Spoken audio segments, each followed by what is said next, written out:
Oke, selamat siang semua. Kita mulai ya untuk perkuliahan kita hari ini. Saya ucapkan selamat datang di mata kuliah Data Science Programming ya. Untuk KPC, saya kira sudah join semua untuk peserta di KPC ini. Untuk week 1 ini kita akan perkenalan lebih dahulu ya terkait dengan kontrak kuliah dan juga perkuliahan kita ya. Kira-kira Data Science Programming ini kita akan belajar tentang apa dan juga jadwal kita ya selama 14 minggu ke depan. Di tiap minggunya nanti kita akan melihat overview-nya, kira-kira kita belajar apa saja. Oke, perkenalkan saya Naufal ya. Saya Naufal, saya akan mengajar Anda semua selama 14 minggu ke depan di mata kuliah DSP ini. Mungkin ada yang masih belum pernah saya ajar sebelumnya ya, karena saya lihat banyak angkatan 2020 ya.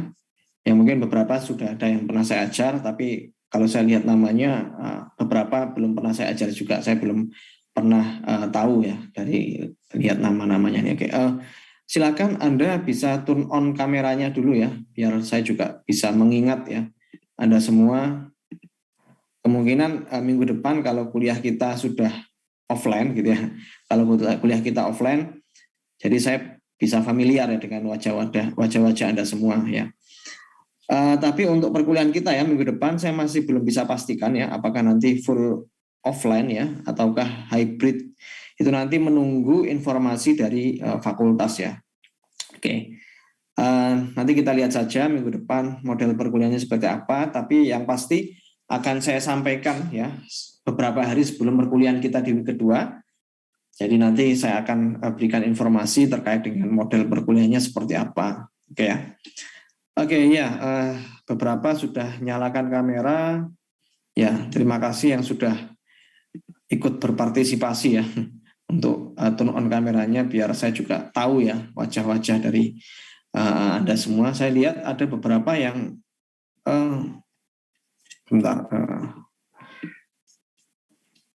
beberapa ada yang angkatan 2018 juga ya, 2018 dan juga ya 2018 ya. Kalau 2018 ini beberapa sudah saya kenal ya. Yosep ya, oke. Oke ya, beberapa sudah pernah saya ajar mungkin ya. Oke. Ya, gimana kabar kalian semua selama mungkin awal tahun sampai sekarang ya? Ini kemarin ada istilahnya ada pengumuman dari kampus untuk kuliah offline gitu kan ya. Terus apakah ini Anda ada yang sudah berada di Surabaya ataukah ada yang masih di luar Surabaya? Masih di luar Surabaya kah? Ataukah sudah ada yang di Surabaya ataukah memang di Surabaya tinggalnya? Halo? Oke, sudah di Surabaya ya. Apakah ada yang masih di luar Surabaya? Saya masih di rumah, Pak. Di rumahnya mana? Luar Surabaya. Luar Surabaya. Sidoarjo atau Gresik? Kalau Sidoarjo Gresik, bukan apa? Kita anggap Surabaya gitu ya. Di mana? Saya, Pak. Ya, silakan. Saya di Tuban, Pak. Oh, di Tuban ya. Ya, 2 jaman ya kalau dari Tuban ke Surabaya. Oke, kalau yang lain ini Surabaya ya, kebanyakan sudah berada di Surabaya. Oke ya, kita berharap tidak ada lonjakan kasus ya COVID ya di beberapa minggu ke depan, sehingga nanti kalau memang perkuliahannya memang bisa dilakukan secara offline atau hybrid ya, kita bisa melakukan perkuliahan dengan lancar ya. Kita berharap yang terbaik ya, semoga nanti tidak ada lonjakan kasus gitu ya. Karena saya lihat beberapa dari Anda kemungkinan ada yang belum pernah ke kampus gitu ya. Kalau di angkatan 2020 mungkin ya beberapa sudah ada yang ke kampus di mata kuliah yang hybrid ya semester lalu, tapi ada beberapa mungkin yang masih belum pernah ke kampus gitu ya. Nah, yang belum pernah ke kampus nanti ya bisa kalau memang memungkinkan ya bisa memilih untuk kuliah offline gitu ya. Kalau memang nanti peraturannya memang diizinkan untuk kuliah offline gitu ya. Oke, sebetulnya nggak masalah ya kalau dari saya entah itu online atau offline. Yang terpenting adalah Anda semua bisa menyerap materi ya, menyerap materi di perkuliahan data science programming ini. Entah itu dilakukan secara online atau offline, yang terpenting adalah Anda bisa menyerap semua materi dan juga bisa berpartisipasi ya untuk mengikuti perkuliahan ya secara aktif, baik itu secara online ataupun offline, ataupun nanti jika memang terhalang ya kuliahnya masih online, walaupun online berada di luar kampus ya, saya berharap Anda juga masih bisa dengan optimal ya mengikuti materinya ya. Saya akan berusaha sekeras mungkin agar nanti tidak ada gap ya atau perbedaan antara perkuliahan online sama offline, baik itu nanti kalau memang sudah diizinkan masuk ke kampus atau ada beberapa mungkin yang masih kuliah secara online, saya akan berusaha sekeras mungkin agar nanti tidak ada gap atau perbedaan antara kuliah yang hadir secara offline ataupun hadir secara online. Oke. Oh ini Yosep sudah nyoba live ya. Oke, ya saya juga sudah nyoba live. Ya, mungkin ada yang angkatan 2020 itu baru tahu ya, atau mungkin sudah tahu juga ya, kalau di kampus kita ya, kampus kita yang TC itu, gedung TC ada lift barunya ya. Walaupun ya lift itu hal yang biasa sih, tapi sebelumnya di gedung kita nggak ada liftnya. Kalau mau ke lab itu harus naik tangga gitu ya, mulai dari lantai 1 sampai lantai ke-4. Nah, ada lift ini patut kita syukuri ya. Ya, bisa jadi itu merupakan apa ya? Ada lift bisa menjadi hal yang positif atau negatif juga. Kalau yang semula positifnya adalah kalau kuliah pagi itu kalau mau ke lab itu kan naik dulu ya, olahraga dulu ya. Nah, kita kalau banyak bergerak itu juga bisa berpengaruh ya ke istilahnya apa ya, ke kesehatan kita gitu ya. Kalau bangun tidur misalnya gitu kan ya, terus agak telat gitu kan ya, terus lari-lari ke kampus, naik ke lantai 4 dengan kondisi berlari berkeringat, itu membuat kita nggak ngantuk malah gitu kan. Ya, tapi itu subjektif ya, ada yang memang lebih suka tidak bergerak atau mager gitu kan. Terus naik lift, terus ya naik ke lantai 4 ya, menggunakan lift ya lebih terbantu. Tapi istilahnya ada lift itu ya setidaknya kalau kita lagi buru-buru gitu ya, nanti kalau naik ke lantai 4 itu enggak telat gitu ya. Oke, ya terima kasih sudah join juga ya tepat waktu. Kita tadi mulai pukul 13:05. Silahkan Anda bisa menonaktifkan kamera Anda lagi kalau memang Anda ingin menonaktifkan. Tapi nanti kalau saya minta untuk mengaktifkan kembali, silahkan nanti diaktifkan ya, agar nanti komunikasi kita bisa dua arah gitu ya, biar hubungan istilahnya komunikasi secara emosional itu masih tetap terjaga. Kalau Anda matikan ya full 100% matikan, saya nggak tahu wajah dari Anda semua ya, itu nanti saya kayak ngomong sama layar gitu kan ya. Nah, oke. Jadi nanti kalau saya minta untuk mengaktifkan kembali, silakan nanti diaktifkan kembali ya. Oke, saya ucapkan sekali lagi selamat datang di mata kuliah Data Science Programming ya. Jadi mata kuliah ini merupakan mata kuliah yang basic ya. Mata kuliah yang cukup basic karena kita akan belajar mengenai basic-basic pemrograman untuk data science ya. Oke, data science itu merupakan salah satu topik yang cukup populer saat ini ya. Kenapa populer? Karena banyak sekali kebutuhan ya di bidang industri yang memanfaatkan yang namanya data science ya. Oke, saya sudah share ya share saya. Jadi perusahaan sekarang ya, perusahaan sekarang ataupun industri sekarang banyak sekali yang sudah memanfaatkan data science ya untuk mengekstrak ataupun mendapatkan knowledge ya dari data yang mereka miliki ya. Jadi kalau istilahnya ya, kalau kita bisa bilang bahwa data science itu seperti kebutuhan basic ya, kebutuhan yang memang menjadi dasar yang harus dimiliki oleh dunia industri ya untuk beberapa tahun ke depan.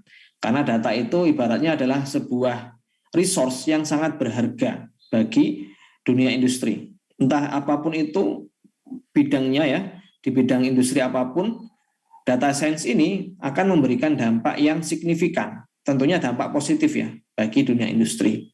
Sehingga untuk menjadi seorang data scientist ya, kita harus mengetahui ya basic-basic dari ilmu ataupun topik data science ini. Karena data science ini menjadi dasar ke depan ya bagi Anda semua yang memang Anda berniat untuk menjadi data scientist.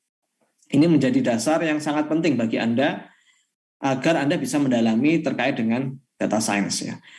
Untuk programming, data science programming, karena kita ada embel-embelnya programming, otomatis kita tidak hanya belajar teori, tapi kita akan lebih banyak untuk praktek ya, implementasi ataupun penerapan programming di data science ya.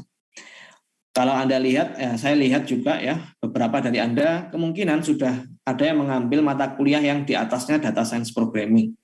Ya, data science programming, ada juga mata kuliah yang beberapa dari Anda juga mungkin sudah ada yang pernah mengambil mata kuliah yang seperti mata kuliah pilihan ya, seperti deep learning ataupun computer vision dan lain sebagainya. Yaitu merupakan level yang lebih lanjut ya dari data science. Karena data science itu kan kita fokus ke ya data science itu tidak hanya data yang berupa informasi, tidak hanya data yang berupa teks ya, tapi data itu banyak, bisa berupa teks ya, bisa berupa image ya, bisa berupa video, apapun itu. Data kan tipenya banyak ya. Ya kemungkinan kalau Anda sudah mengambil level mata kuliah yang sudah yang di atasnya seperti computer vision ya, mungkin digital image processing juga, data yang Anda olah sudah spesifik ya, yaitu data berbentuk image ya ataupun video. Kalau Anda mengambil mata kuliah computer vision atau digital image processing. Nah, kalau Anda kembali lagi ke data science programming yang basic sekali ya, nanti yang akan Anda pelajari adalah teori-teori ataupun basic-basic programming untuk data science ya. Seperti kalau Anda mungkin sudah pernah tahu di Python itu banyak sekali library yang bisa kita gunakan untuk data science ya. Contohnya kalau Anda tahu Anda nanti akan belajar yang namanya NumPy ya. NumPy itu merupakan library yang dimiliki oleh Python ya, yang kita gunakan untuk membentuk data yang dimensinya lebih dari satu. Bisa 2 dimensi, bisa 3 dimensi, bisa n dimensi ya, karena NumPy itu seperti atau semacam kayak array gitu ya, tapi dimensinya bisa banyak. Dan juga nanti Anda akan belajar yang namanya visualisasi data ya, Matplotlib ya, itu juga library dari data science untuk visualisasi data yang Anda miliki. Karena data itu bisa lebih valuable ya, bisa lebih bermakna kalau kita bisa identifikasi ataupun kita bisa visualisasikan. Nah, setelah itu Anda juga nanti akan belajar library yang namanya Pandas ya. Itu juga library yang bisa kita gunakan untuk mengimport data yang bentuknya seperti table atau Excel seperti itu. Sebetulnya mata kuliah ini tidaklah sulit ya, karena kita hanya belajar mengenai basic-basic data science. Namun untuk pengolahan data ya, pengolahan datanya atau sainsnya itu akan lebih banyak Anda akan pelajari ya di semester berikutnya, yaitu di mata kuliah machine learning, ya di mata kuliah deep learning kalau Anda memang tertarik untuk mendalami AI ya, itu nanti sainsnya akan lebih banyak ke mata kuliah yang selanjutnya. Tapi untuk Anda bisa memahami ya terkait dengan AI, machine learning, deep learning, Anda harus tahu basic-basic dari data science. Karena kalau Anda tidak mengetahui ya basic-basic dari data science ini, Anda akan kesulitan untuk menerapkan algoritma-algoritma ataupun metode di machine learning ataupun deep learning ya. Nah, karena kebanyakan nanti algoritma-algoritma yang akan kita gunakan ya di machine learning ataupun deep learning itu nantinya akan data itu inputnya itu akan berupa variabel ya, variabel yang nantinya seperti kayak NumPy, Pandas ya, NumPy, Pandas, terus visualisasinya menggunakan Matplotlib. Nah, library basic itu pasti akan banyak Anda gunakan saat Anda belajar machine learning atau deep learning ya. Nah, kalau Anda tahu bentuk datanya seperti apa, pasti Anda akan lebih mudah untuk mengolah data tersebut seperti itu. Ya, oke. Itu istilahnya permulaan saja mengenai data science ya. Oke, untuk pengajarnya ya di KPC ini saya akan mengajar Anda semua selama 14 minggu ke depan. Ini Anda bisa kontak ya melalui email ataupun Anda juga bisa kontak saya melalui Telegram. Telegram grupnya kemarin yang sudah saya buat itu, silakan yang belum join silakan untuk join ya. Nanti informasi mengenai materi ya, informasi mengenai pengumuman kelas ya, dan diskusi-diskusi terkait materi akan kita lakukan, lebih banyak kita lakukan di Telegram. Kalau melalui email juga silahkan, boleh, tapi kemungkinan saya akan reply email Anda tidak secepat kalau Anda kontak saya melalui Telegram, seperti itu. Oke. Ini untuk jadwal kita selama 14 minggu ke depan. Sebetulnya ini cukup basic ya. Nanti Anda akan belajar yang namanya basic Python programming ya. Ini sedikit mereview dari materi yang sudah Anda dapatkan di mata kuliah sebelumnya, yaitu algorithm and programming ya. Setelah itu Anda akan belajar NumPy ya. NumPy ini kita bagi jadi 2 pertemuan. Terus kita belajar Pandas, kita belajar Matplotlib ya. Sama kita belajar Python Web Service sama Python Flash Jinja. Dan yang terakhir kita belajar mengenai scikit-learn. Sebetulnya ada sekitar 4 topik ya, 5 topik besar di mata kuliah Data Science Programming ini. Kalau basic Python Programming ini anggap saja ini ya review ya, review terkait materi mata kuliah Alpro sama OOP ya.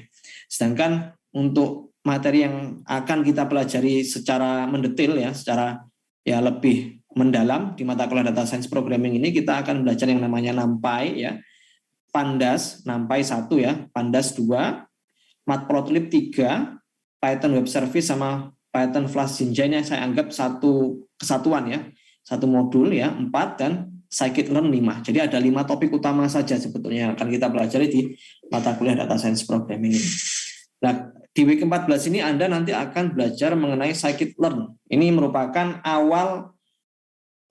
modul awal yang bisa Anda gunakan untuk mata kuliah Machine Learning setelah Anda mengambil mata kuliah Data Science Programming ya.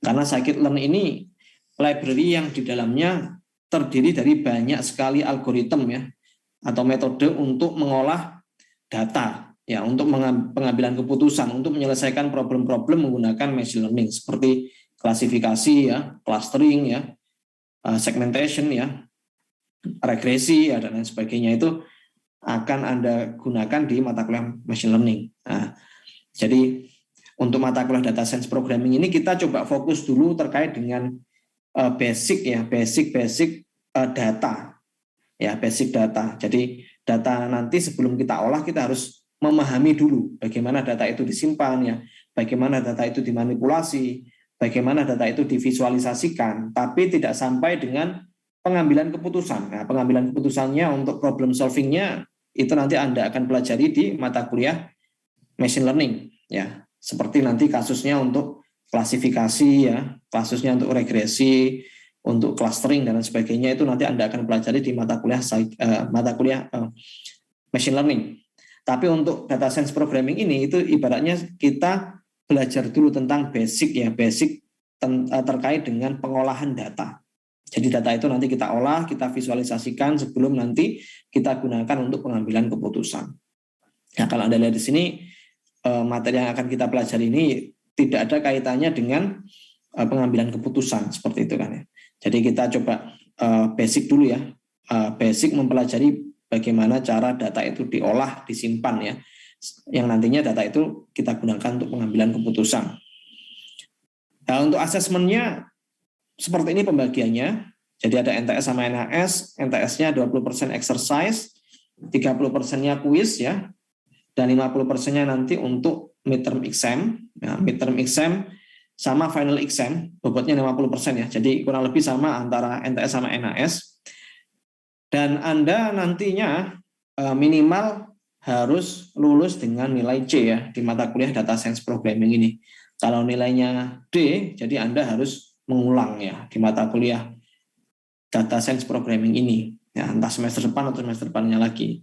Jadi usahakan Anda bisa passing ya, bisa pass this course ya, bisa melewati course ini dengan nilai minimal C ya, karena ini mata kuliah dengan kode kurikulum baru gitu ya.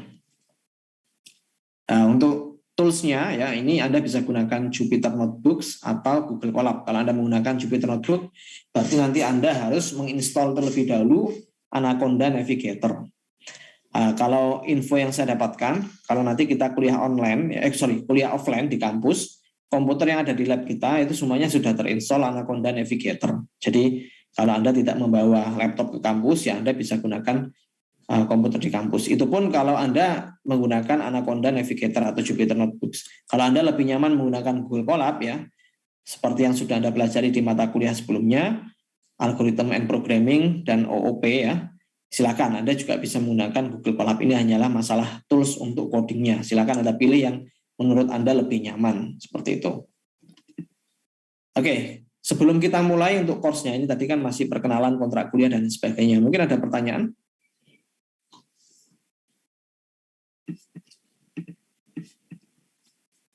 Kalau ada pertanyaan ya silahkan bisa ditanyakan langsung di chat ya. Oke, belum ada ya. Informasi lagi ya, jadi perkuliahan di tiap minggu itu akan saya record ya, akan saya live-kan di YouTube ya, di channel YouTube saya. Kalau nanti ya Anda tidak sempat mengikuti perkuliahan secara penuh ya, misalnya Anda ya kita tidak berharap kalau nanti misalnya ada Anda tidak bisa mengikuti perkuliahan karena hal-hal tertentu ya yang memang Anda tidak bisa secara live ataupun datang langsung ke kampus ya ataupun mengikuti perkuliahan secara langsung, itu nanti Anda bisa akses video recordingnya di channel YouTube saya, dan linknya ini nanti akan saya share di ULS dan grup Telegram ya.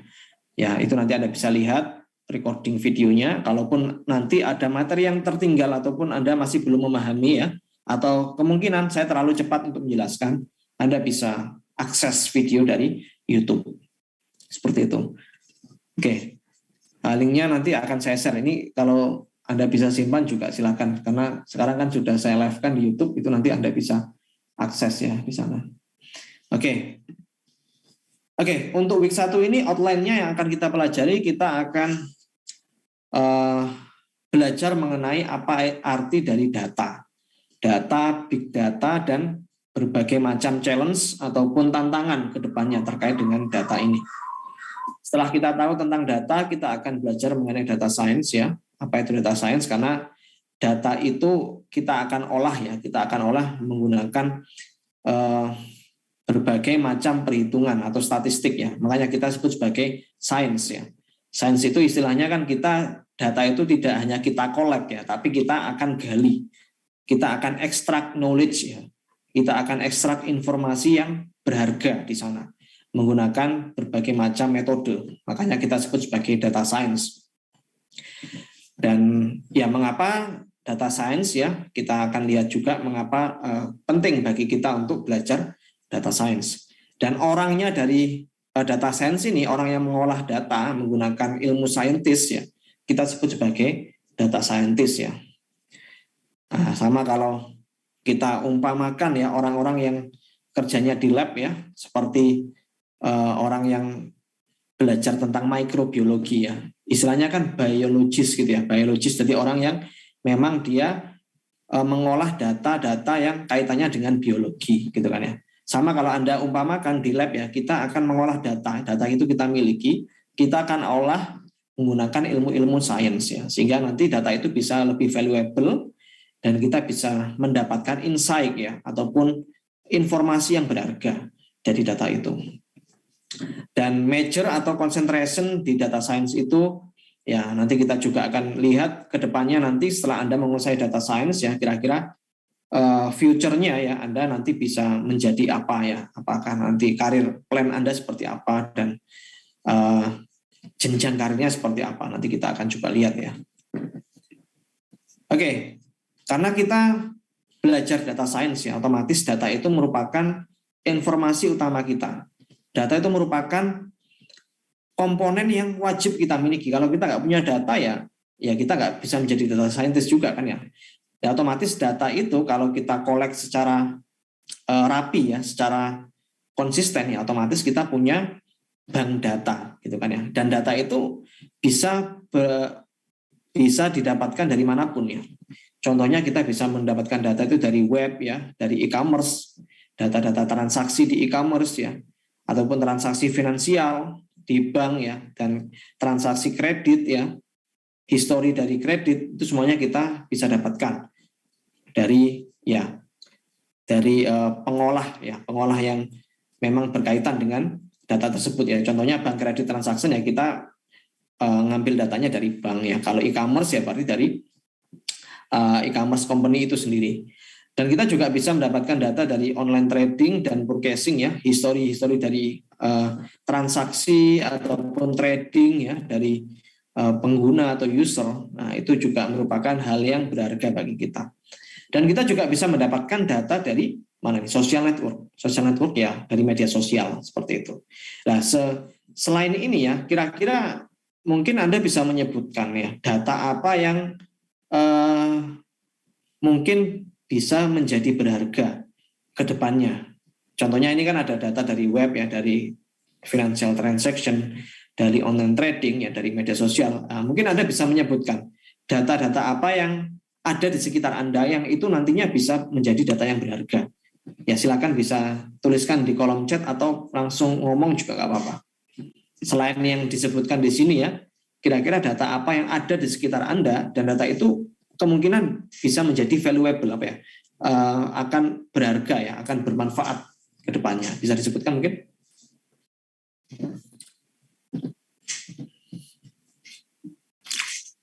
Data COVID. Oke, ya data COVID sangat berharga juga ya.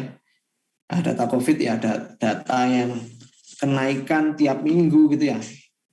Kira-kira menurut Alvan data COVID itu berharga nanti ke depannya bisa dibuat apa?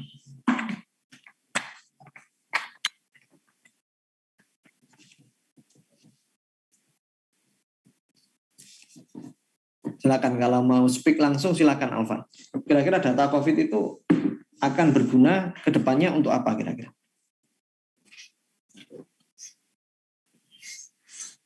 Yang lain silakan juga kalau mau menyampaikan pendapatnya ya.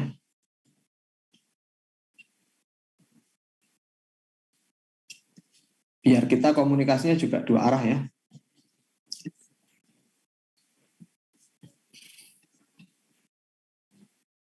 Oke. Berharga karena bisa dilakukan untuk histori penelitian lebih lanjut untuk menangani lebih baik ke depannya. Dan kita juga bisa melihat trennya ya. Kalau kita punya data COVID itu, kalau kita lihat dari grafiknya, kita bisa menentukan ini kapan puncaknya gitu kan ya. Terus dari data yang lalu kemungkinan misalnya di varian Delta yang terjadi sekitar pertengahan tahun 2021 kemarin, kita bisa tahu bahwa varian Delta itu memuncak setelah berapa bulan muncul varian Delta. Nah, itu mungkin bisa menjadi pertimbangan bagi kita di saat ini yang lagi ngetren Omikron gitu ya. Kita bisa memprediksi kira-kira nanti ya Omikron ini berapa lama ya untuk mencapai puncaknya nanti sampai dengan melandai lagi. Itu bisa menjadi pertimbangan berdasarkan histori sebelumnya. Kalau kita nggak punya histori sebelumnya ya kita hanya mengira-ngira gitu kan ya. Kita nggak punya insight atau nggak punya data yang bisa kita gunakan untuk memprediksi. Oke, selain data COVID apa lagi? Banyak ya data di sekitar kita banyak sekali kan ya. Ada lagi mungkin bisa menjawab? Oke. Dari Yosep, data CCTV ya, jalan dan cuaca untuk tilang otomatis dan prediksi kemacetan. Ya, betul. Data kemacetan itu juga penting ya. Mungkin Anda pernah tahu ya, informasi atau isu-isu yang sekarang beredar terkait dengan, mungkin Anda pernah tahu ya, Surabaya itu masuk kota termacet di dunia gitu kan ya. Ada yang pernah bilang kayak gitu. Entah itu datanya itu valid atau enggak, sumbernya dari mana, tapi sebetulnya itu merupakan hasil dari, sebentar saya coba, itu aja. Saya coba share screen aja di websitenya ya.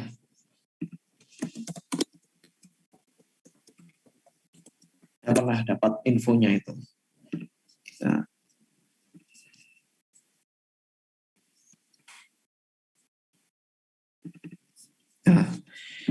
ini waktu itu memang sempat dibantah oleh wali kota ya, karena datanya katanya enggak valid gitu, tapi kita coba lihat.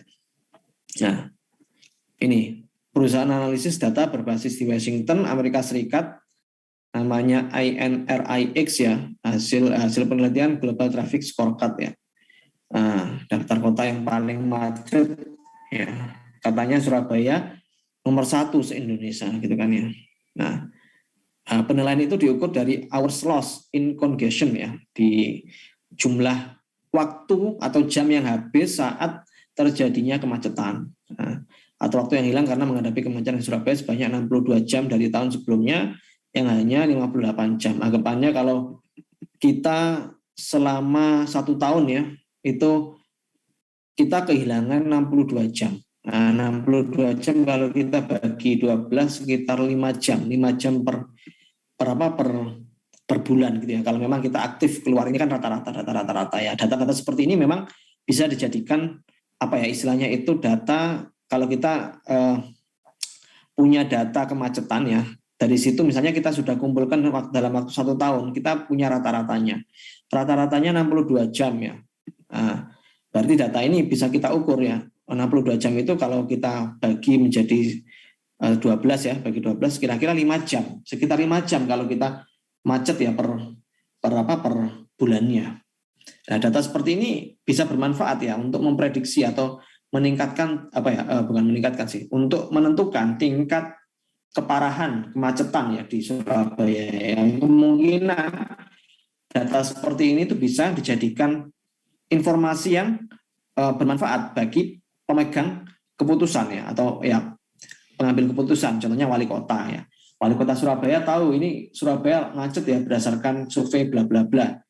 Nah, kita harus meningkatkan ataupun menggalakkan transportasi umum. Kalau Anda tahu sekarang di Surabaya juga sudah ada bis ya, teman bus yang dari Kemenhub itu awal bulan Februari ini sudah mulai dijalankan ya. Mungkin ada yang tahu ya, teman bus itu kayak Surabaya Bus. Nah, itu merupakan hibah dari pemerintah yang memang digunakan untuk mengurangi kemacetan, karena dengan adanya transportasi umum ya orang bakalan lebih suka ya. Kalau memang transportasi umum itu nyaman dan aman ya akan mengurangi munculnya jalannya kendaraan pribadi di jalan-jalan yang ada di Indonesia. Ya, kalau kita bandingkan dengan negara-negara yang sudah maju ya, tetangga kita yang paling dekat lah, Singapura gitu kan ya. Kalau kita bicara kepadatan antara Singapura sama Surabaya, saya yakin masih padat Singapura.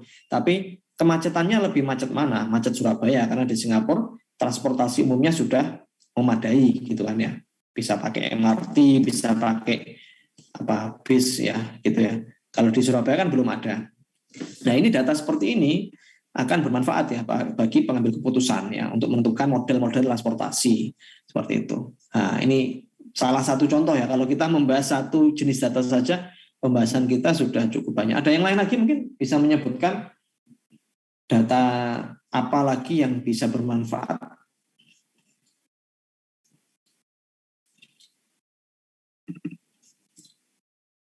Silakan kalau ada punya pengalaman gitu ya. Barangkali nanti bisa menjadi topik untuk final project Anda ataupun tugas akhir Anda kan, Anda bisa kembangkan nanti ya. Karena data itu merupakan hal yang penting. Jadi kalau Anda melakukan riset ya, kalau Anda nggak punya data, itu juga riset Anda nggak akan berjalan kan ya. Misalnya riset data untuk membangun transportasi umum, saya harus tahu kira-kira kepadatan itu ada di jalan mana saja, sehingga saya harus menambahkan lebih banyak transportasi umum di ruas jalan ini. Itu juga merupakan pengambilan keputusan yang berbasis oleh data.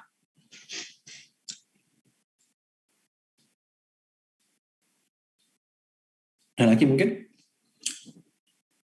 data penduduk yang muslih. Gunanya untuk apa kira-kira muslih? Langsung ngomong saja nggak apa-apa. Data penduduk kira-kira manfaatnya untuk apa?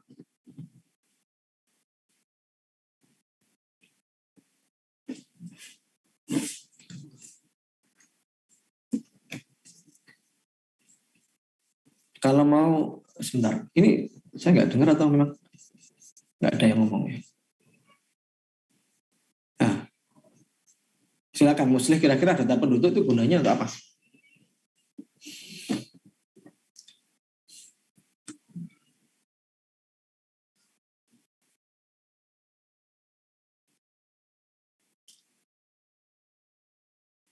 Mungkin lagi ngetik ya ini ya. Oke. BPS, Badan Pusat Statistik ya. Ya, data penduduk itu atributnya banyak sekali ya. Misalnya data untuk jumlah kelahiran gitu ya, jumlah kelahiran ataupun jumlah apa ya istilahnya jumlah pertambahan penduduk gitu ya. Itu sangat berharga juga karena kita bisa tahu kira-kira pertumbuhan penduduk di negara kita seperti apa. Nah, itu juga nanti bisa dijadikan acuan untuk pengambilan keputusan gitu kan ya. Atau mungkin kalau data itu ya kalau beberapa waktu yang lalu saya tertarik untuk melihat ya life expectancy ya. Life expectancy itu kayak angka harapan hidup ya di negara-negara yang ada di dunia. Dan Indonesia itu life expectancy-nya kalau nggak salah saya melihat itu sekitar 69 tahun. Jadi rata umur orang Indonesia itu 69 tahun. Itu bisa dikaitkan dengan kesejahteraan dari masyarakat negara itu sendiri. Ataupun kita bisa gunakan itu sebagai acuan untuk menilai layanan kesehatan di sebuah negara gitu kan ya. Dan kalau kita bandingkan dengan negara-negara di Skandinavia ya, Skandinavia itu daerah Eropa Utara gitu ya, Eropa yang negaranya sudah maju seperti apa Finlandia, Norwegia, Swedia gitu ya.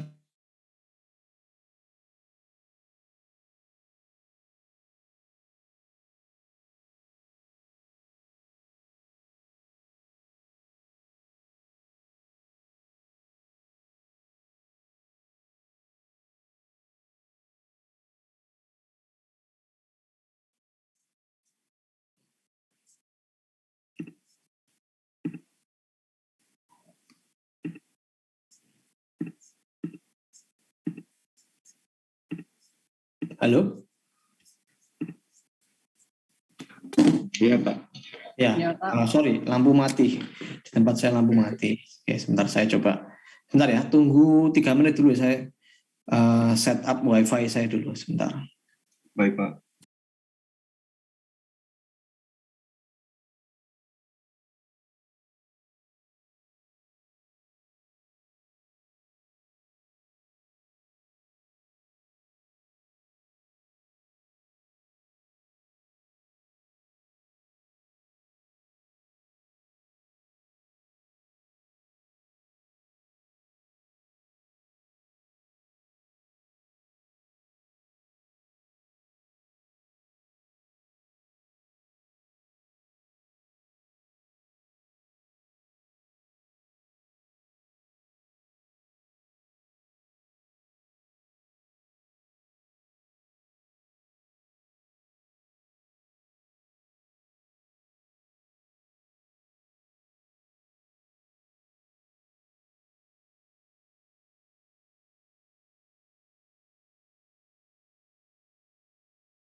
Oke, ya kita mulai lagi. Sorry tadi sempat lampu mati ya. Oke ya, tadi ya sampai life expectancy tadi ya. Data berupa life expectancy itu kita bisa gunakan untuk menilai ya tingkat kesejahteraan dari sebuah negara, penduduk dari sebuah negara, dan juga data untuk itu, untuk menentukan ya tingkat kesehatan ataupun layanan kesehatan di Indonesia ya, atau di negara-negara yang memang mengkolek data-data dari, kalau data-data dari umur ya, umur dari penduduknya seperti itu. Bisa juga untuk telemedicine ya, telemedicine berarti ya seperti Halodoc gitu ya. Jadi telekomunikasi untuk konsultasi kesehatan dari Alvan tadi bilang gitu juga. Oke ya. Memang kalau kita bandingkan dengan negara yang sudah maju ya, life expectancy di negara Eropa Utara itu tadi sekitar 85 tahun ya. Kalau kita bandingkan dengan Indonesia memang lumayan jauh ya. Terpautnya sekitar 15 tahun. Memang banyak faktor ya. Ini juga bisa jadi dijadikan untuk sebuah penelitian ya, untuk meneliti kira-kira kenapa kok umurnya orang Indonesia itu lebih pendek jika kita bandingkan dengan umur dari orang-orang Eropa seperti itu kan. Banyak faktor yang berpengaruh, misalnya makanannya mungkin ya. Kalau makanan di Indonesia itu kemungkinan ya, kalau kita bisa bilang dari sisi kesehatan itu kurang bagus ya, karena orang Indonesia itu kan suka makan yang manis ya. Kalau mungkin Anda tahu ya, di Jawa Tengah ya, di Semarang ya, di desa saya itu makanan khasnya itu manis gitu ya. Kalau Semarang itu lumpia asin sih, nggak manis ya, tapi ada makanan-makanan lain yang itu makanan lokal ya di Jawa Tengah itu memang manis-manis gitu ya, kayak jenang itu kan manis semua. Kalau makanan manis itu otomatis meningkatkan risiko diabetes gitu kan ya. Atau juga kalau Anda tahu di Singapura ya, di Singapura itu iklan terkait dengan minuman manis ya, kayak minuman manis ataupun iklan permen itu dilarang, sama kayak iklan rokok di Indonesia. Kalau iklan rokok kan sekarang nggak boleh memperlihatkan rokoknya gitu kan ya, karena rokok itu berpengaruh jelek pada kesehatan. Sama kalau di Singapura, makanan manis itu nggak boleh diiklankan. Nah, sampai segitunya lah. Mereka mungkin mengambil keputusan seperti itu karena punya data terkait dengan penderita diabetes di negara Singapura. Itu beberapa contoh ya terkait dengan betapa bermanfaatnya data ya pada zaman sekarang gitu kan ya. Nah, dan juga ya, kalau saya pernah lihat juga ya di YouTube-nya, mungkin Anda tahu YouTube-nya siapa? Biasanya kalau Anda mencari tutorial terkait dengan machine learning ya, AI, Anda tahu yang namanya Andrew Ng gitu, Andrew Ng gitu lah.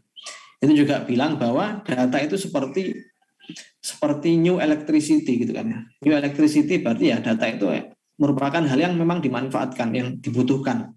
Sama kalau kita membutuhkan listrik gitu kan ya, data itu juga ke depannya ya itu akan menjadi hal yang dibutuhkan ya. Nah, seperti itu. Oke. Ada juga ya, ini dari Yosep ya. Data hasil belajar juga mulai populer karena banyak online course ya. Ya, online course banyak sekali penelitian terkait dengan e-learning gitu ya. E-learning, terus data itu bisa kita lihat misalnya history dari seorang siswa gitu ya, student, dia mengambil course di mana saja, terus kira-kira dia bisa mengembangkan itu seperti apa. Nah, history seperti itu bisa menjadi hal yang bermanfaat. Karena ya data itu manfaatnya banyak ya. Kalau kita bicara untuk problem solving ya, itu pasti data akan dibutuhkan. Ya. Dan ini contohnya masih banyak lagi. Oke, nanti kalau ada masukan lagi silakan bisa tuliskan aja di chat ya. Oke. Nah, ini kalau kita bicara mengenai size ya, data, besarnya data. Ini merupakan data yang diambil oleh Google ya. Pada tahun 2008 ini, 2008 sudah cukup lama sekali.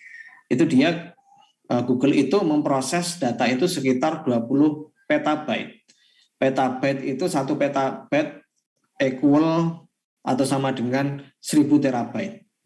Jadi ya kalau 20 petabyte berarti ya 20.000 terabyte. Kalau Anda punya data 20 terabyte, berarti anggapannya Anda punya hard disk eksternal itu kan 1 terabyte misalnya. Itu sebanyak 20.000. Itu Google memproses data sekitar 20 petabyte di tiap harinya. Itu tahun 2008. Nah, kalau Facebook ya, ini nggak ada tahunnya diambil kapan ini. Kalau Facebook ini dia memproses ataupun memiliki daily logs ya, sekitar 60 terabyte tiap hari. Ya kita juga nggak kaget ya, karena pengguna sosial media juga cukup banyak. Kalau eBay ya, situs e-commerce di Amerika, dia memproses ya sekitar 6,5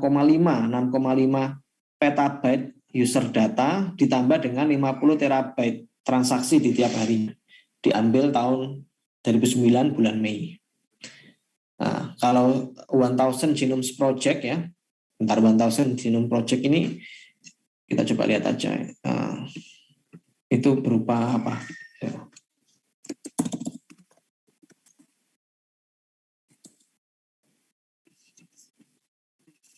Ini saya coba share screen dulu. Jadi 1000 Genomes Project ini merupakan katalog ya. Jadi katalog yang menyimpan data-data human genetic variation. Saya coba share screen dulu. Ini kebetulan Pak Vincent yang membuat slide-nya, jadi beliau mengambil data itu dari sini ya, salah satu contoh untuk menggambarkan seberapa besar data yang diproses oleh sebuah company ya. Ini ada yang namanya 1000 Genomes Project, dia membuat katalog dari variasi human genetic variation. Nah, using openly consented samples from people who declare themselves to be healthy. The reference data resource generated by the project heavily used by the biomedical science community. Kalau kita lihat, kemungkinan ini merupakan company yang menyimpan data-data kesehatan ataupun ini human genetic variation ya. Ya intinya dia juga memproses data yang cukup besar ya. Nah, sekitar 20 terabyte ya, 200 terabyte ya. Data yang mereka simpan sekitar 200 terabyte. Dan cost dari 1 terabyte itu sekitar $35. Ini tergantung ya.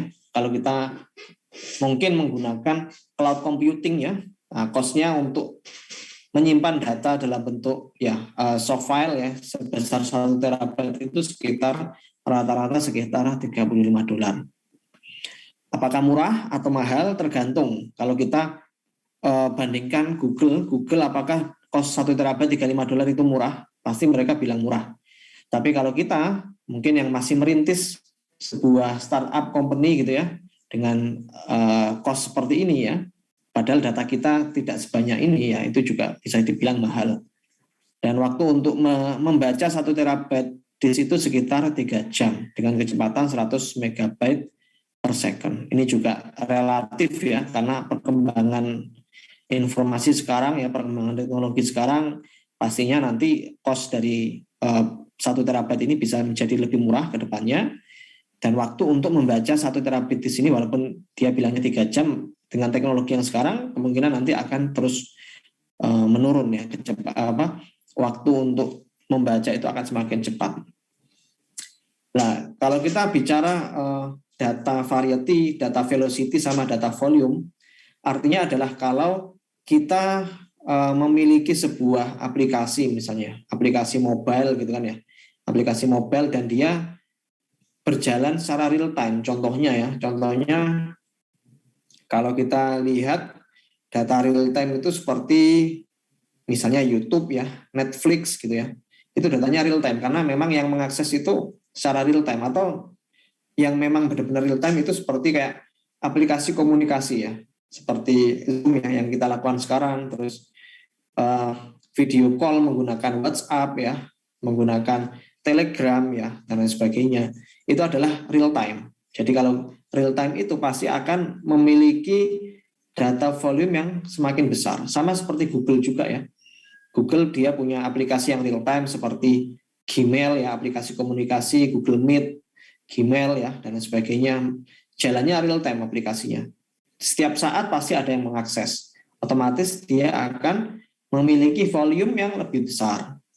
Ya, automated demand generation, social technology, ya, marketing automation, SMS, ya, dan sebagainya. Itu merupakan data yang real time dan pastinya memiliki volume data yang lebih besar. Kalau kita turun lagi ke level yang lebih bawahnya, nah ini bisa berupa data audio, video, web, foto, ya. Kita bisa bicara atau bisa bilang bahwa aplikasi itu mendekati real time. Seperti contohnya, saya bisa bilang bahwa contohnya itu kita membuat sebuah website gitu kan ya. Website itu diakses oleh user tertentu dan memang transaksinya ya atau tingkat kesibukannya tidak mendekati aplikasi yang real time. Ya, ini juga subjektif sih. Kalau kita kasih contoh juga sulit juga ya. Ya kita bisa bilang kalau data di MyUbaya gitu ya, itu apakah mendekati real time ya? Ya bisa saja mendekati real time karena orang bisa mengakses data tersebut 24 jam, 1 minggu gitu kan ya. Ya kita bisa bilang real time juga. Kalau kita turun ke level bawah lagi bisa jadi periodik ya. Periodik ini ya berarti transaksinya tidak secepat ataupun sebanyak near real time. Itu besar datanya gigabyte. Kalau kita masuk ke level yang bawah lagi ada data berupa table gitu kan ya. Atau batch ya. Ya ini velocity-nya lebih kecil daripada periodik. Ya ini cuma ilustrasi saja sih, Anda bisa tentukan sendiri. Karena ini juga subjektif ya. Nah, semakin besar ya, semakin transaksi sebuah aplikasi itu semakin banyak, otomatis ya volumenya akan semakin besar juga. Oke, ini merupakan tipe-tipe data yang bisa kita miliki ya. Data itu bisa berupa data relational, data yang Anda simpan di database ya. Itu data relational atau structure, datanya terstrukturisasi karena Anda punya table ya, Anda harus membangun IR diagramnya terlebih dahulu dan sebagainya. Ada juga data itu berupa teks ya. Teks data bisa Anda dapatkan dari web ya atau semi structure data. Semi structure data ini dalam bentuk XML. Semi structure data, graph data, social network, semantic web itu mirip-mirip ya. Ini karena datanya itu data semi structure dan web itu juga data semi structure kayak HTML, XML, RDF. Nah, RDF ini data dalam bentuk ontologi ya. Jadi data itu tidak sekaku data yang ada di relational data. Jadi data itu tidak harus punya relasi dengan data yang lain. Kalau kita bicara data relational kan kita memiliki sebuah data, kita memiliki sebuah table dan table itu kalau kita definisikan dia punya relasi dengan data tertentu, jadi otomatis ya kita data itu tidak se-fleksibel data RDF. Ya, jadi data RDF ini datanya kayak bentuknya kayak graph ya. Atau mungkin saya coba share screen lagi di contoh-contoh data dalam bentuk RDF ya. RDF itu sama kayak ini, sama kayak XML sama HTML. Biasanya digunakan untuk ontologi ini. Ontologi. Nah, data itu seperti ini bentuknya. Enggak seperti tabel karena data itu bebas, dia bisa memiliki relasi dengan apapun. Gitu ya. Dia memiliki relasi dengan apapun. Contohnya yang paling simpel seperti ini ya. Nah, misalnya ada orang dengan nama ini, dia punya istri ini ya, dia punya anak ini, dia punya first name sama last name seperti ini ya. Data itu fleksibel, kita bisa relasikan dengan data yang lain. Tidak harus seperti itu ya, tidak harus seperti relational data atau data yang ada di table itu. Kalau kita relasikan ya kita harus tentukan relasinya one to many kah, many to one kah dan sebagainya. Kalau data berbentuk ontologi atau RDF itu kita bisa relasikan sebebas mungkin ya. Nah, biasanya data-data dalam bentuk web ya, knowledge ya, data yang bentuknya itu data knowledge ya, itu bentuknya RDF. Contoh yang paling simpel seperti ini, misalnya kita ingin mengekstrak knowledge ya dari data dalam bentuk ontologi. Nah, misalnya anggap saja ya, Naufal punya anak gitu ya, saya punya anak dengan nama si X gitu ya. Terus si X punya anak si Y, jadi saya punya anak si X, terus anak saya punya anak lagi. nanti kalau kita menggali data dari ontologi tersebut, ya kita bisa tarik kesimpulan bahwa si Y itu sebetulnya adalah cucunya si Naufal, gitu kan ya, secara otomatis, walaupun kita tidak memberikan relasi antara Naufal dengan si Y, tapi kita membuat yang namanya rule. Jika si A punya anak si B dan si B punya anak si C, maka si A adalah kakeknya si C atau si C adalah cucunya si A. Nah, data seperti itu bisa kita ekstrak ya.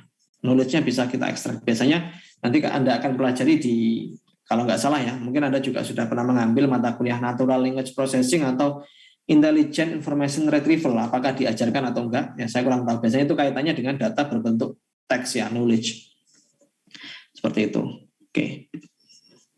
Nah, data itu bisa fleksibel ya. Tidak harus relasi itu kita kaku seperti tabel gitu ya. Tapi memang tergantung kebutuhan ya. Tergantung kebutuhan. Kita nggak bisa bilang data bentuknya semantik itu lebih bagus daripada relational data, nggak bisa bilang gitu. Dan kita juga nggak bisa bilang relational data lebih baik daripada semantic web, juga nggak bisa bilang gitu. Tergantung kebutuhan kita sebetulnya. Oke. Ada juga data itu dalam bentuk streaming ya. Streaming data ya. Ya, apa yang kita lakukan saat ini ya, kita komunikasi melalui Zoom ya. Data ini berbentuk streaming ya. Kita informasi itu bertukar secara terus-menerus. Oke. Nah, ini ada juga data yang bentuknya itu image ya. Kalau di sini nggak ada data bentuknya image ya. Data bentuknya image juga itu merupakan data yang bisa kita olah. Dan banyak sekali penelitian yang memanfaatkan data bentuknya image ya untuk menyelesaikan berbagai macam permasalahan. Misalnya untuk mendeteksi objek ya, mendeteksi mengklasifikasikan sebuah image ya, itu juga bisa kita gunakan ya. Jadi data itu bukan hanya berbentuk teks, ada juga data bentuknya image. Oke. Terus apa yang kita lakukan ya? Apa yang kita lakukan dengan data-data tersebut ya? Nah, kita bisa menggunakan data tersebut untuk agregasi dan statistik. Jadi kita bisa istilahnya itu kita bisa melihat nilai statistik dari data yang kita miliki. Contohnya yang paling simpel tadi pendapat dari Alvan ya. Ya kalau salah Alvan. Data COVID ya. Kalau kita coba hitung secara statistik ya, kita bisa tahu kira-kira kenaikannya tiap hari itu berapa gitu kan ya. Terus orang yang sembuh tiap hari berapa, orang yang meninggal tiap hari berapa. Kita bisa lihat data itu dengan menggunakan ilmu-ilmu statistik ya. Jadi ilmu statistik yang sederhana. Jadi kita bisa memvisualisasikan data itu secara kuantitatif. Itu yang paling simpel ya. Jadi data itu kita sudah miliki, kita bisa lihat visualisasinya, kita bisa menghitung ya jumlahnya secara kuantitatif. Tapi masih belum kita gunakan untuk pengambilan keputusan, gitu kan ya. Karena data di COVID itu setahu saya kalau Anda lihat di aplikasi webnya itu Kawal COVID ya, Kawal COVID-19 itu dia memang masih berupa data yang menginformasikan data itu secara statistik. Data itu hanya disajikan dalam bentuk nilai kuantitatif. Tapi belum ada, mungkin ada prediksi gitu kan ya. Jadi belum ada kayak kalau kita lihat kan data COVID itu kurvanya naik turun gitu kan ya. Kedepannya sampai kapan turunnya itu belum bisa memprediksi. Nah, kalau kita menggunakan ilmu-ilmu data saintis ya bisa kita prediksi. Tapi memang sih kalau yang namanya data COVID ini masih baru ya. Tapi kalau kita coba bandingkan dengan data-data misalnya data data trading misalnya, trading atau data saham gitu ya. Itu kan ada nilainya itu naik turun dalam jangka waktu tertentu kan. Semakin banyak data yang kita miliki, berarti kita bisa memprediksi kira-kira harga saham misalnya, harga saham dalam 1 bulan ke depan itu apakah naik atau turun ya. Itu bisa kita analisis. Ya itu nanti Anda akan pelajari di machine learning di bagian regresi ya. Nah, time series analysis ya. Oke. Dan data itu bisa kita gunakan juga untuk keyword based search ya. Kalau misalnya kita punya banyak data dan kita ingin secara spesifik untuk mendapatkan informasi terkait data tertentu. Sama kalau misal Anda mencari atau menstalking ya, menstalking teman Anda di Instagram ya, searching aja namanya di sana kan ya, keluar nanti. Nah, jadi data itu juga bisa kita gunakan untuk indexing, searching, sama querying. Dan yang terakhir ada knowledge discovery, ini seperti yang tadi saya jelaskan ya, kita akan melakukan mengekstrak knowledge dari sebuah data itu. Bisa menggunakan data mining atau statistical modeling. Jadi data itu setidaknya data itu memang hal yang kita butuhkan. Tapi yang lebih penting adalah kita bisa menarik knowledge ya dari data yang kita miliki. Sehingga knowledge itu bisa kita gunakan untuk pengambilan keputusan. Sama seperti tadi contohnya. Untuk data bentuknya ontologi tadi ya. Jika si A punya anak si B punya anak si C, maka si C adalah cucunya si A. Nah, itu kan knowledge sebetulnya kan ya. Nah, bisa kita tarik nanti knowledge-nya. Oke. Mungkin sampai sini ada pertanyaan sebelum saya lanjut ke slide berikutnya.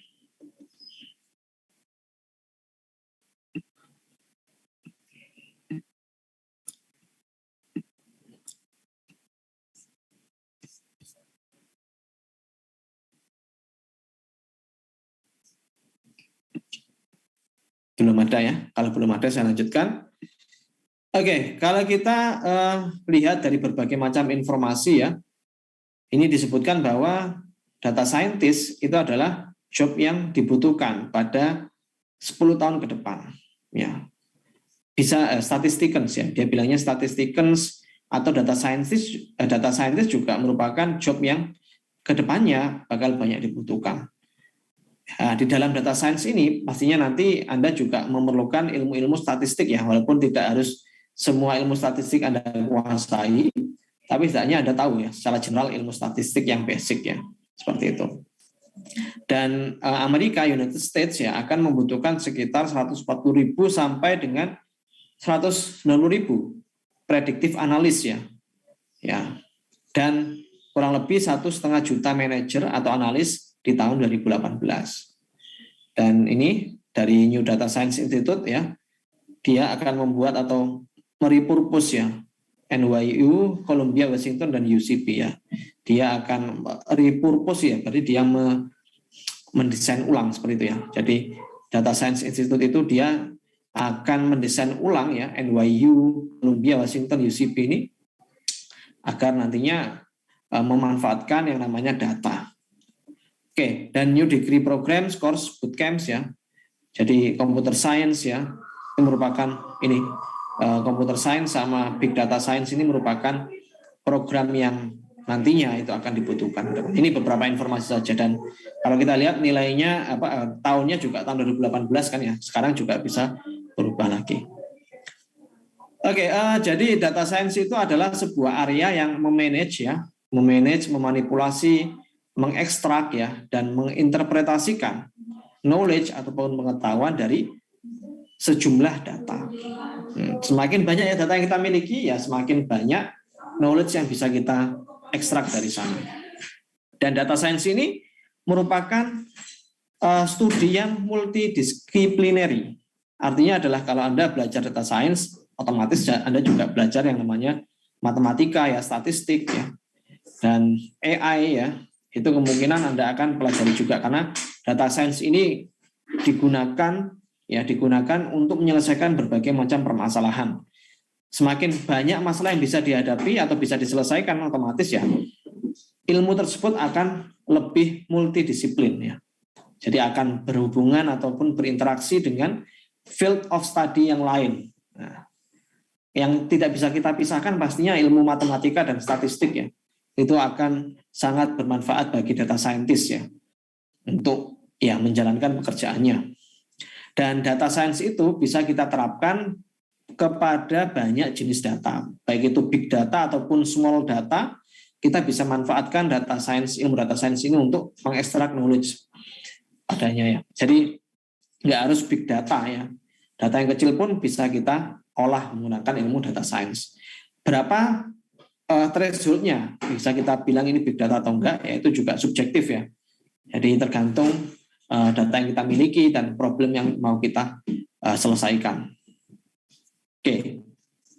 Nah, ini kalau kita lihat ya, tadi saya bilang data science itu merupakan ilmu yang multidisiplin. Kalau kita lihat di sini, kaitannya data science ini juga dia berkaitan dengan ilmu visualisasi, ilmu statistik ya, ilmu pengenalan pola, pattern recognition, neurocomputing ya, machine learning, data mining ya, terus ini database and data processing ya, karena data itu juga pasti akan disimpan di sebuah environment.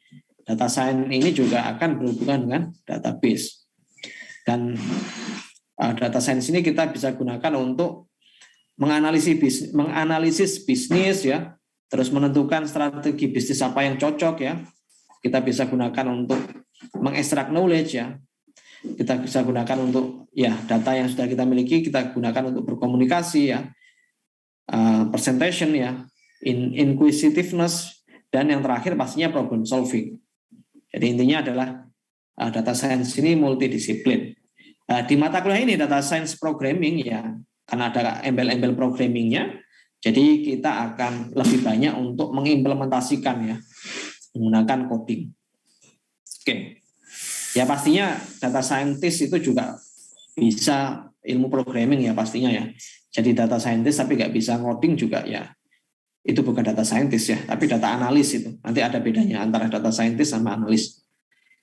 Oke, ini ya seperti tadi sempat kita diskusikan ya, berbagai macam contoh atau real life examples dari data scientist ya, atau dari data science ya. Jadi di bidang e-commerce ya, kita bisa mengidentifikasi consumers ya, kita bisa merekomendasikan produk ya. Kita juga bisa menganalisis review, kita bisa mengekstrak ya atau menganalisis sentimen dari pengguna e-commerce dan sebagainya. Ada banyak sekali ya berbagai macam dunia industri yang akan menggunakan data science ini.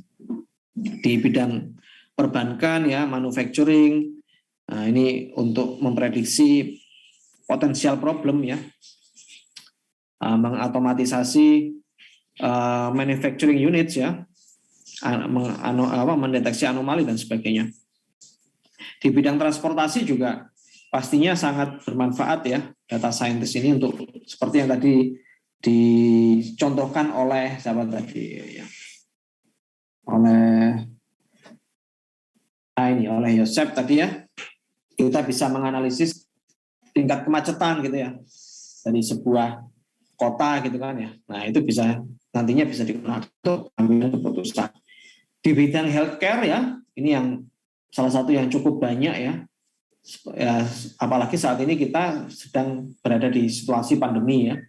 Di bidang healthcare, apakah data itu sangat bermanfaat ya? Yang paling simpel yang bisa kita lihat di depan mata kita ya data jumlah kasus ya, kasus munculnya COVID di beberapa hari terakhir ini seperti itu. Tapi kalau kita coba gali lebih dalam lagi, kalau kita coba gali lebih dalam lagi di bidang healthcare ya, misalnya untuk medical image analysis ya, untuk kita membuat sebuah model untuk mendeteksi penyakit ya yang dimiliki oleh pasien, misalnya untuk mendeteksi kanker ya, mendeteksi misalnya kita menggunakan USG ya, bisa mendeteksi objek yang ada di dalam organ tubuh kita, itu pasti juga butuh yang namanya ilmu data science ya.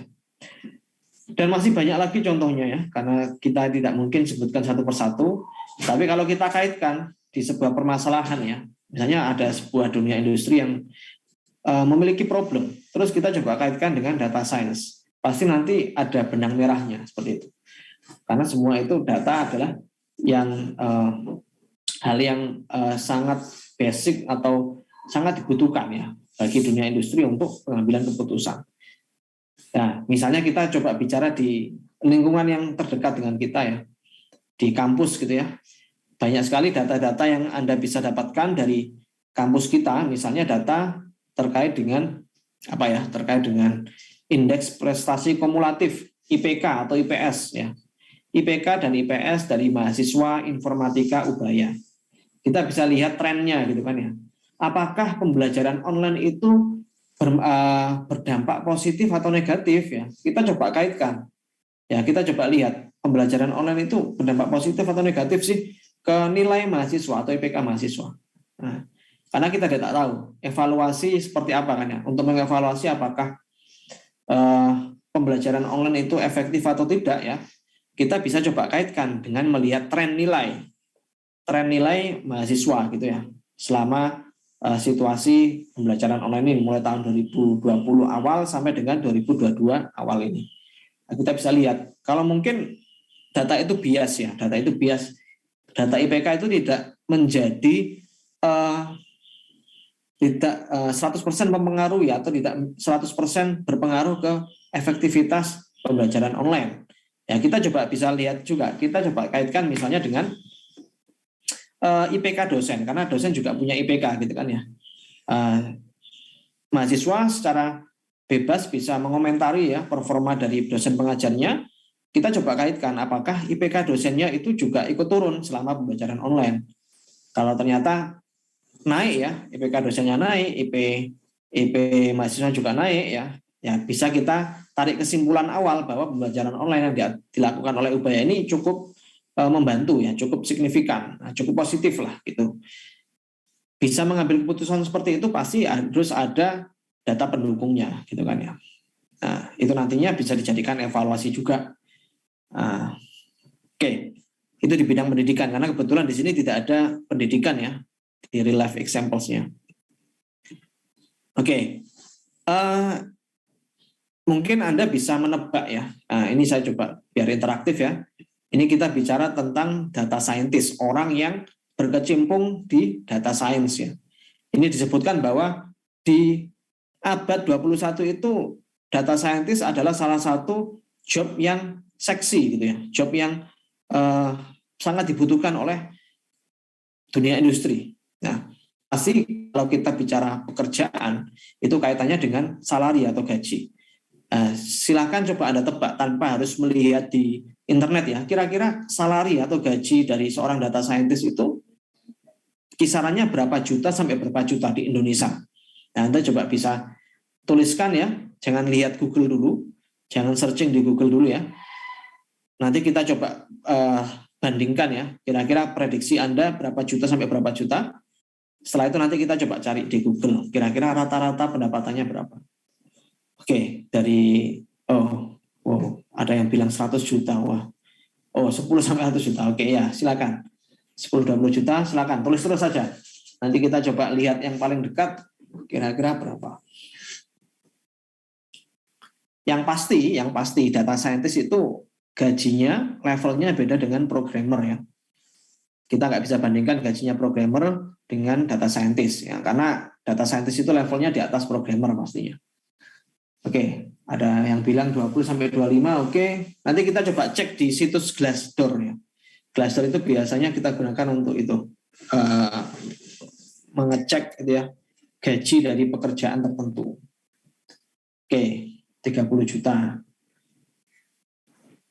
Dan pastinya itu ya tergantung perusahaan yang kita tuju ya. Kalau kita bandingkan Tokopedia, kita bandingkan dengan apa ya? Dengan perusahaan kecil ya beda lah ya pasti kan. Tapi kan kita tahu setidaknya rata-rata gitu kan ya. Average-nya itu berapa? Oke, ada yang bilang 8 sampai 10 juta yang senior, 8 sampai 10 juta yang junior, seniornya 15 sampai 25 juta. Oke. Ada lagi yang mau bilang? Kalau nggak ada kita coba searching langsung ya di situsnya Glassdoor. Kita coba lihat ya, kita stop share dulu.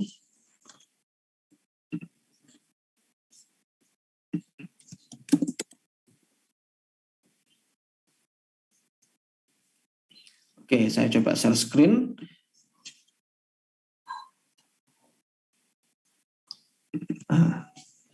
Nah, ini kita coba lihat di bagian salaris ya. Oke. Nah, ini kita lihat misalnya standarnya Jakarta aja deh, Jakarta. Terus kita coba lihat data scientist ya. Rata-ratanya berapa? Oke.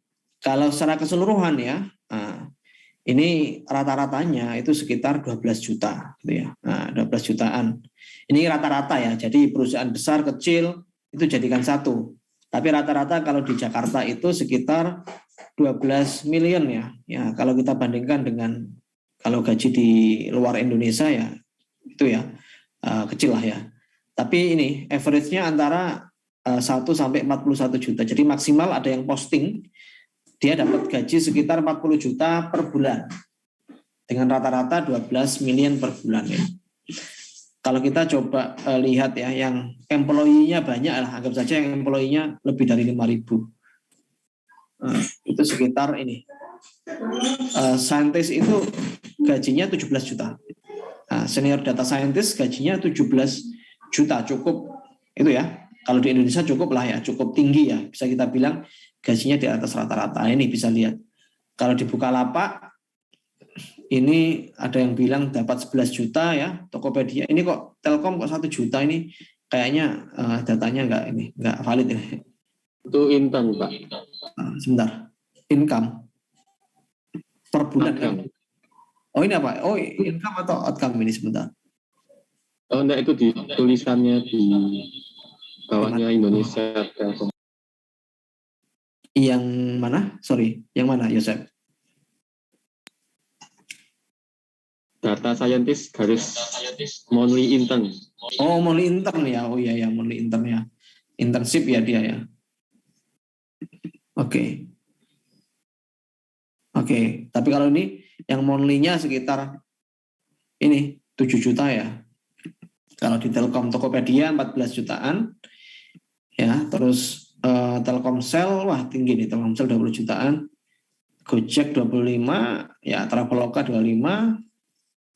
Ya. Oke ya. Oh, sebentar. Ini per tahun lah mana ya? Per bulan kan ini ya. Saya tadi sudah cek per bulan ya. Harusnya ini per bulan ini.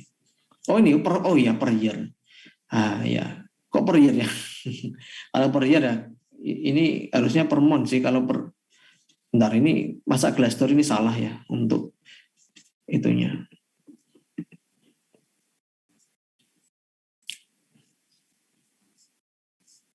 Oh ini. Oh ya kok per year ya?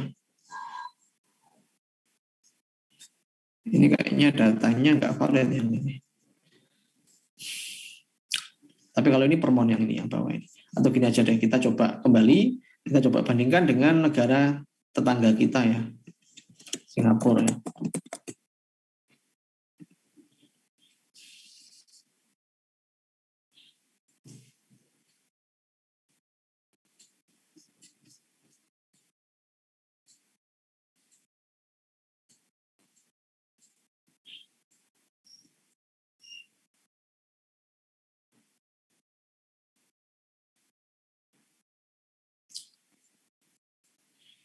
Oke, ini juga kayaknya aneh ya. Bentar. Oke, kita ambil yang ini aja deh, yang per month gini ya. Ini kebetulan teman saya ada yang kerja di Shopee ya sebagai data scientist ya. Teman saya waktu S1 dulu. Saya nggak pernah tanya ya gajinya berapa, tapi kalau kita lihat dari sini, dia dapat gaji itu sekitar 6.100 SGD. SGD itu IDR. Kita coba lihat. 6.100 itu sekitar 60 juta ya. 6.100. 65 juta. Kita juga nggak tahu ya pajak di sana itu berapa ya. Tapi kalau kita lihat sih ya jauh ya kalau dibandingkan Indonesia ya, dengan memang biaya hidup yang lebih mahal di Singapura ya.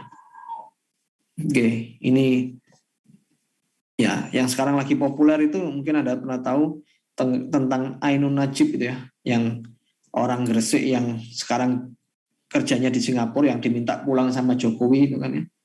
Nah itu kan dia juga kerjanya di Grab ya, tapi dia bukan data scientist, kayaknya jabatannya lebih tinggi dari itu kan ya. Ini data scientist saja gajinya sekitar $7.000. Singapura ya. Kita coba turun lagi, jangan Singapura deh, yang lebih dari Malaysia ya. Ya MYR sekitar 4.200 MYR ya. Coba di ini ya, Air Asia aja deh. Ini juga cukup tinggi ya.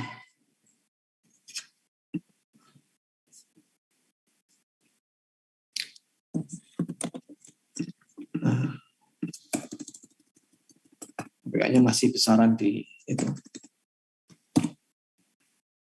13 jutaan ya. Ya rata-rata lah ya.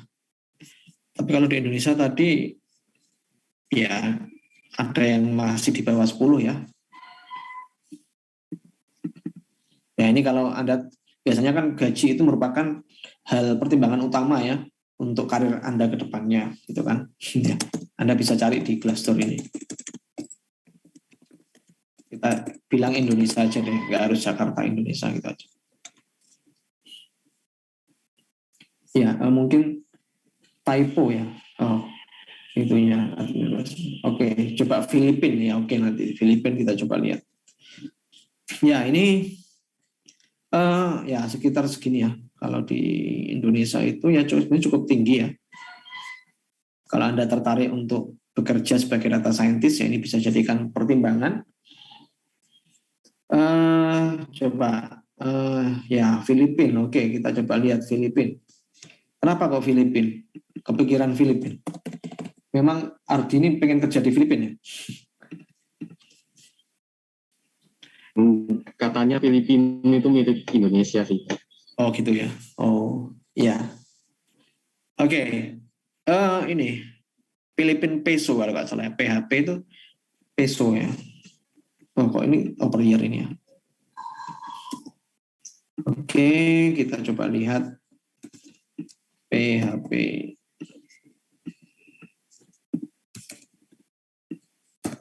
Berapa tadi? 37.750. 10 jutaan ya, mirip-mirip lah ya. Oke, kita coba bandingkan dengan negara di Eropa ya, yang negara di apa ya, Skandinavia yang bilangnya itu work life balance-nya tinggi gitu ya. Misalnya kita coba Norwegia gini ya, Norway. Nah, ya kita juga harus bandingkan sih, biaya hidup di sana juga mahal ya. Ini per tahun ya, per tahun semua ya, per tahun.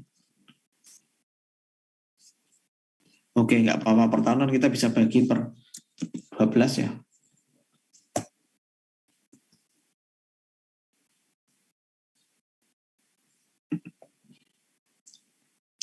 Apa tadi NOK ya, NOK.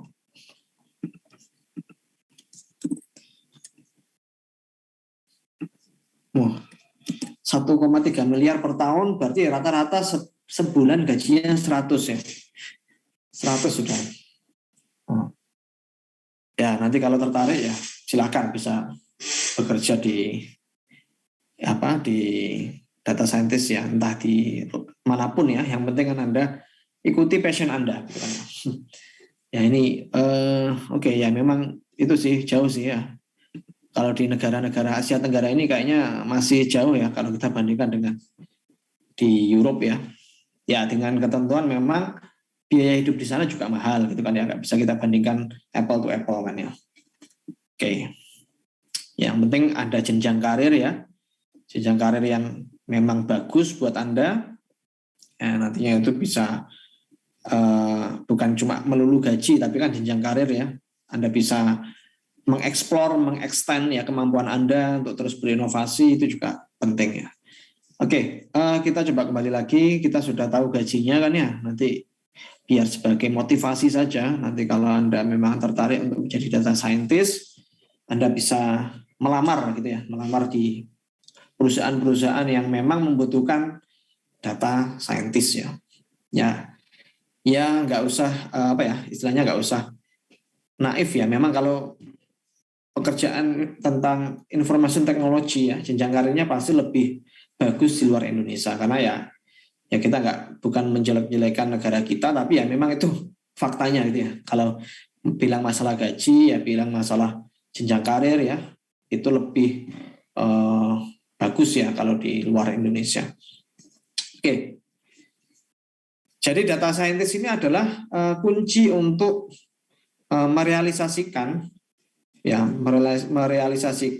segala macam kemungkinan yang di-presented ya, yang disediakan oleh adanya big data. Jadi ya data scientist ini orang kunci ya, orang pemegang kunci yang bisa benar-benar memanfaatkan kesempatan ya, opportunities di era big data ini.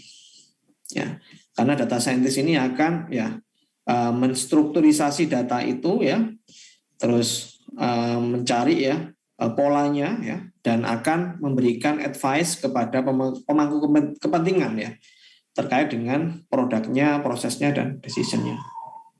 Oke, ya.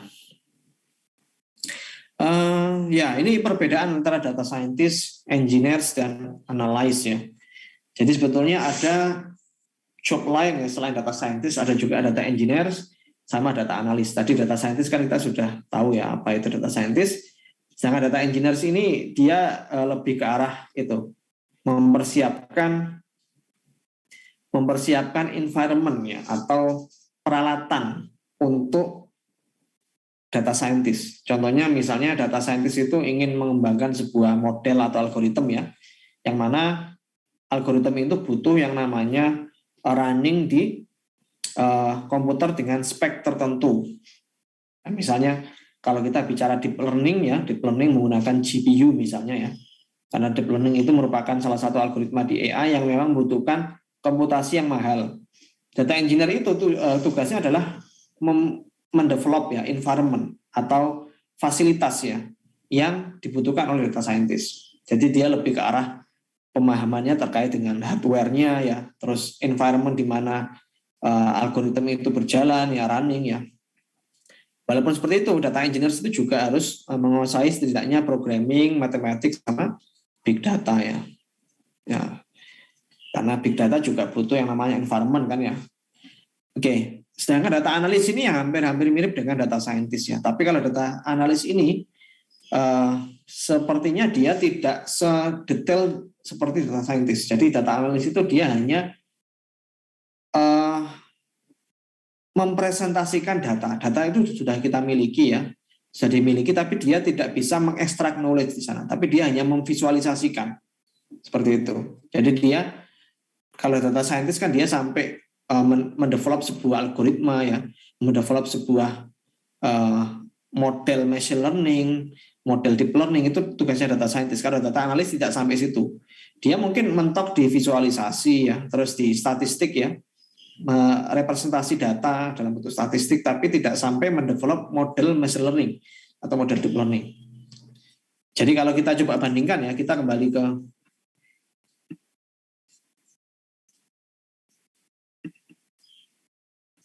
sebentar, tadi saya belum share screen, sorry. Oh iya, tadi saya belum share screen. Sebentar. Oke, ini tadi ya bedanya data engineer, sorry ya. Ini ya tadi bedanya antara data engineer, data analis sama data scientist ya. Tadi kita kan sampai data analis ya. Oke, kalau data analis ini kita coba lihat gajinya gitu ya. Apakah lebih besar dari data scientist ya? Kita coba lihat. Nah, kita gunakan ini aja di Norwegia saja ya. Data analis tadi analis kok Indonesia Norway. Tadi kalau data scientist kan rata-ratanya 1,4 miliar ya per tahun. Kalau data scientist ini ya ini ya data analis ya. Kita bilang 587 lah. Lebih kecil kan ya daripada data scientist ya. Karena memang pekerjaannya tidak sampai dengan mendevelop itu model machine learning untuk pengambilan keputusan ya. Untuk ya mendeteksi pola, untuk mengklasifikasikan data, mengklaster data. Tidak sampai situ kalau data analis. Dan biasanya data analis ini dia cukup menggunakan berbagai macam tools ya. Misalnya kayak tools yang paling simpel ya bisa coding juga boleh ya. Coding di Python untuk memvisualisasikan kan bisa sebetulnya data analis itu kan ya. Walaupun memang di mata kuliah ini kemungkinan kita akan belajar terkait dengan data analis ya. Karena data scientist-nya nanti setelah Anda mendapatkan ilmu di data science programming ini, nanti kan Anda lanjutkan di mata kuliah machine learning kan ya. Itu nanti Anda bisa dibilang Anda termasuk data scientist karena juga Anda mendevelop model machine learning untuk menyelesaikan berbagai macam permasalahan. Karena kalau kita lihat tadi kan mata kuliah ini data science programming tidak sampai mempelajari algoritma kan ya, tapi hanya belajar terkait dengan pengolahan data menggunakan Python ya. Tapi nanti ke depannya ya akan dilanjutkan ke machine learning. Nah, data analis ini ya bisa menggunakan programming ya untuk memvisualisasikan data, bisa juga menggunakan Excel, bahkan Excel pun bisa kita gunakan untuk memvisualisasikan data kan ya. Datanya dalam bentuk chart ya, dalam bentuk grafik ya.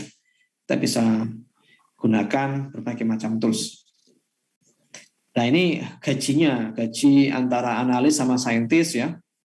Ya bisa dibilang ini annual salary ya. Annual salary-nya sejak tahun ini yang sumbu Y-nya ini sebetulnya sih ini perkembangan dari tahun ke tahun kan ya. Mungkin dulu data analis tinggi ya, lebih tinggi daripada data scientist karena memang belum populer yang namanya data science dulu. Tapi ya kita buktikan tadi, kita lihat di Glassdoor ya, ternyata data scientist memang gajinya lebih besar daripada data analis. Ya, kalau menurut saya data scientist itu pastinya juga di dalamnya dia menguasai ilmu-ilmu yang dimiliki oleh data analis ya. Atau data analis yang ingin upgrade kemampuannya menjadi data scientist ya dia harus belajar yang namanya machine learning gitu. Oke, ini ada introduction to Python and Anaconda karena sebetulnya ini sudah Anda pelajari di mata kuliah Algorithm and Programming sama Object Oriented Programming ya. Jadi mungkin tidak saya jelaskan secara mendetail. Nah, ini Anda bisa menggunakan bahasa pemrograman Python ya. Python itu merupakan bahasa pemrograman yang terdiri dari berbagai macam modules ya dan berbagai macam library yang tentunya akan membantu kita sebagai data scientist untuk menyelesaikan berbagai macam permasalahan. Dan ini merupakan original website-nya ya. Website resminya ada di www.python.org. Nah, ini Python itu didesain agar portable dan extensible. Ya, sebetulnya ini dibangun di Unix ya, di OS Unix, tapi sebetulnya Python ini juga bisa kita eksekusi di OS Windows sama Mac OS ya. Oke. Dan ya Anda bisa bandingkan bahasa pemrograman Python ini cukup simpel ya. Apalagi kalau Anda baru belajar programming ya. Jika dibandingkan dengan mungkin bahasa pemrograman Java atau C# ya. Nah, Anda pasti bilang, kalau saya pribadi ya saya akan bilang bahwa Python ini lebih simpel, lebih mudah untuk dipelajari bagi beginner. Dan kebetulan waktu saya belajar Python ini kurang lebih sekitar 2 atau 3 tahun yang lalu.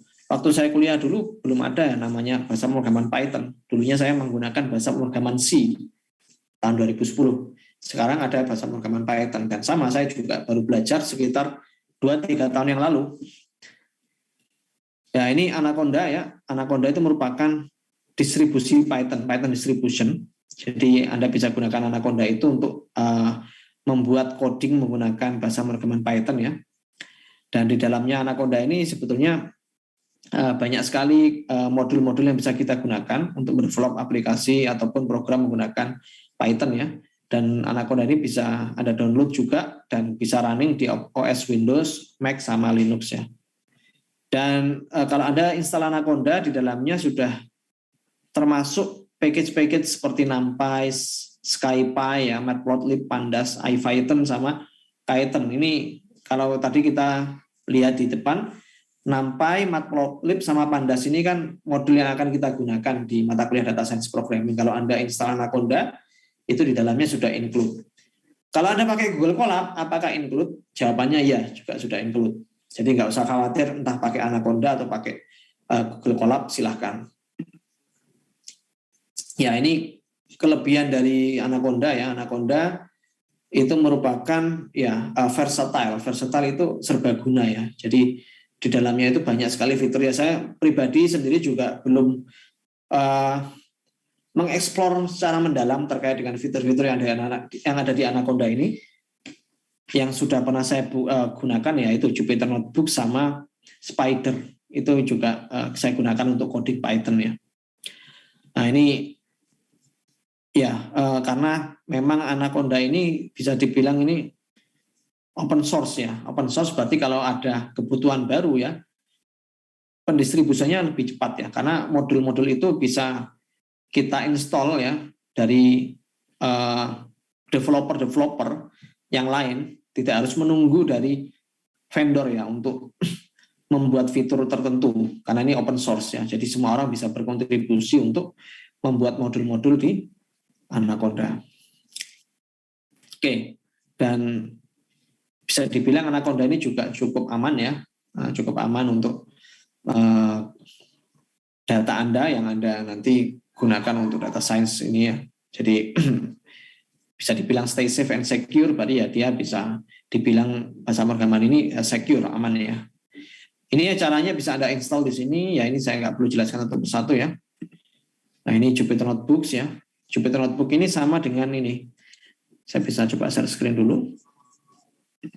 Nah Jupyter Notebook ini kan kalau Anda sudah install Anaconda, itu seperti ini nanti. Nah, downloadnya di mana? Downloadnya bisa langsung searching di Google aja, download Anaconda.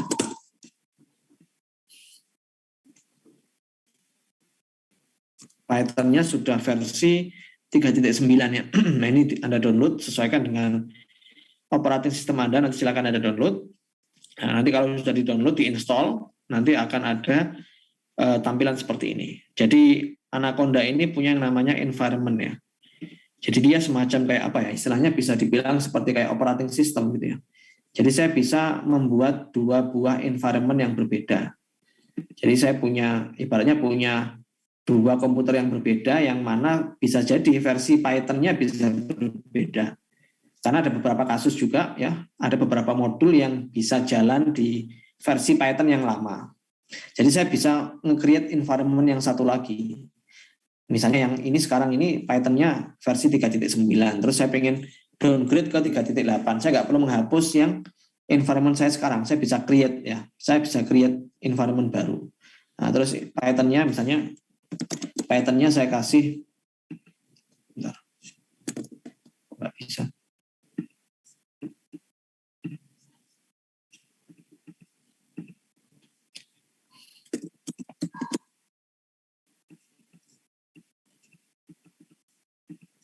Nah, ini belum saya konekkan kayaknya, ini saya coba close lagi. Mungkin tadi sempat saya shutdown ya komputer sleep ya. Coba buka lagi. Nah, itu nanti Anda bisa create environment yang baru. Biasanya juga kalau Anda mendownload modul-modul di internet, misalnya dari GitHub ya, untuk untuk install modul tertentu di Python misalnya ya, atau ada aplikasi miliknya orang gitu kan ya, terus Anda ingin coba, biasanya dia langsung create environment di sini. Oke, ini bisa Anda coba nanti environment-nya bisa Anda pilih Python-nya versi berapa. Dan nanti kalau Anda punya environment yang baru, modul-modul yang terinstall di dalamnya juga bisa berbeda dengan environment yang satunya. Jadi kayak Anda bisa dikatakan punya seperti kayak virtual machine gitu loh. Yang mana Anda bisa memiliki dua Python versi yang berbeda di satu komputer yang sama. Oke. Nah, ini Anaconda-nya seperti ini. Kalau Anda buka tadi Jupyter Notebooks ya. Jupyter Notebooks nanti akan muncul seperti ini. Nah, ini sama seperti ini Google Colab ya. Kalau misalnya saya mau create satu notebook ya, notebook Python ya, tampilannya kan sama Google Colab ya. Nah, silakan nanti Anda kalau nyaman menggunakan Google Colab ya silakan tetap menggunakan Google Colab ya. Kalau pengen mencoba Anaconda ya silakan gunakan Anaconda. Nah, beberapa kelemahan yang dimiliki Google Colab, sessionnya bisa mati gitu kan. Setelah Anda tidak menggunakan Google Colab itu dalam jangka waktu tertentu, jangka waktu tertentunya itu random biasanya. Nah, kalau Anda sleep komputer Anda misalnya ya, terus Anda close browser Anda, itu biasanya sessionnya akan mati. Kalau Jupyter Notebook ini kalau di close ya mati sih ininya sessionnya. Tapi kalau komputer kita sleep ya nggak mati sessionnya, jadi tetap bisa aktif terus. Nah ini biasanya kalau Anda nanti ingin ya di mata kuliah machine learning nanti ya misalnya Anda butuh waktu komputasi yang lama untuk memproses atau meng-create model machine learning misalnya ya. Terus karena ada batasan di Google Colab, sessionnya bisa habis dalam jangka waktu tertentu, Anda bisa gunakan Anaconda karena komputasinya ya computational cost-nya dilakukan di dalam komputer Anda, bukan di servernya Google. Ya memang kalau komputer Anda speknya tidak bagus ya akan lebih lama dalam memproses data atau mentraining model untuk machine learning. Tapi kalau komputer Anda cukup bagus speknya ya itu bisa Anda pertimbangkan ya untuk menggunakan Anaconda dibandingkan dengan menggunakan Google Colab. Bahkan Google Colab pun saya pernah lihat, saya pernah baca versi yang pro-nya saja itu juga masih punya batasan session. Walaupun sessionnya memang lebih lama dibandingkan Google Colab yang versi yang free gitu ya. Sama ini kalau kita coba save ya, file, download as, kita bisa pilih notebooks ya. Ini kan sama kayak yang ada di Google Colab ya. Di Google Colab ya. IPYNB itunya, IPYNB nama filenya. Oke, ya kurang lebih seperti itu. Nah ini Anda bisa pilih ya. Kalau nanti di kampus ya di lab kita itu sudah terinstall Jupyter Notebooks ya, sudah terinstall Anaconda. Jadi ya kalau Anda nggak bawa laptop ke kampus juga nggak masalah. Oke, dan ini Jupyter Notebook itu support 40 bahasa pemrograman ya, bisa R, bisa Julia, bisa Scala juga ya. Terus kita juga bisa sharing notebooknya. Tadi yang sudah saya download itu bisa Anda share melalui email ya, melalui GitHub dan sebagainya. Oke, kita juga bisa membuat ini ya, membuat rich text ya. Rich text itu kayak ini, HTML gitu ya. Kita bisa tambahkan image ya, video ya, latex ya.